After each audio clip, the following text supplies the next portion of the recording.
গ্রান্টিনেডের বিষয় যেটা আছে, এই মামলাটাতে সংগ্রামী যৌথ মঞ্চ না ঢুকলে পরে এই মামলাটা কিন্তু পিওরলি সরকারি কর্মচারীদেরই মামলা ছিল।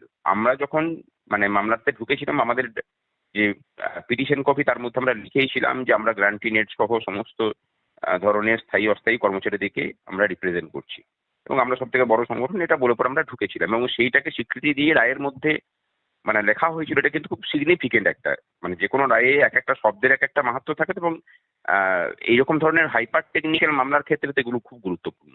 সেখানে লেখা হয়েছিল যে এই members of the employees of the state of West Bengal, petitioner employees of the state of West Bengal. যেহেতু আমরাও পিটিশনার এখানে ছিলাম, আর স্টেট অফ ওয়েস্ট বেঙ্গল বলতে কিন্তু পশ্চিমবঙ্গ সরকারের অধীনস্থ সমস্ত স্তরের কর্মচারীকে বোঝায়। সেখানে তার বেতন থেকে খাত থেকে যারা বেতন পাচ্ছেন তাদের সবাইকে বোঝানো হয়। সেক্ষেত্রে গ্রান্টিনেডরাও কিন্তু এর মধ্যে আওতাভুক্ত ছিলেন বলেই আগের সরকার গ্রান্টিনেড দিকে বাদ দেওয়ার জন্য পরে একটা এমএ ফাইল করেছিল, সেটা কর্মচারীদের মনে আছে নিশ্চয়ই।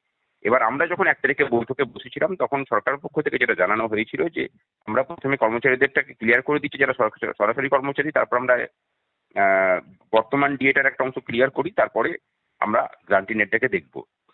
আমাদের গ্রান্টিনেডের এবং সহ সমস্ত স্তরের কর্মচারী, বিশেষ করে কলকাতা স্থিত যারা ব্যাংক থেকে যাদের পেনশন হয়, যারা সরকারি কর্মচারী, ওয়ার্ক চার্জ এমপ্লয়ি, পুলিশের হোমগার্ড যারা আছেন এবং গ্রান্টিনেডের যারা বিশাল সংখ্যক কর্মচারী এবং পেনশনার আছেন, তাদের সবাইকে বলছি যে সংগ্রামী যৌথ মঞ্চের উপরে ভরসা রাখুন, নিশ্চিত থাকুন।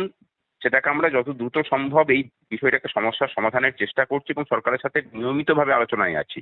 আমাদেরকে নিয়ে আগের সরকারের যে নোটিফিকেশন বেরিয়েছিল 15ই মার্চ তারিখে, ওই নির্বাচন ঘোষণা হওয়ার কয়েক মুহূর্ত আগে, যেটা ব্যাকডেট দিয়ে 13 তারিখে বের করা হয়েছিল এবং তারপরে আরো একটা ক্যারি ফরওয়ার্ডের একটা অর্ডার বেরোয়।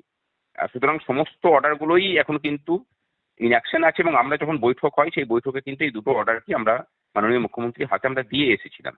সুতরাং নিশ্চিত থাকুন, ভরসা রাখুন। আশা করি যে একটু দেরি হচ্ছে, কিন্তু দেরি হলেও আপনাদের অধিকার কেউ কেড়ে নেবে না, সরকার ঠিক মিটিয়ে দেবে। আমরা এটাকে নিয়ে সরকারের সাথে আলোচনা করে কাজ করছি।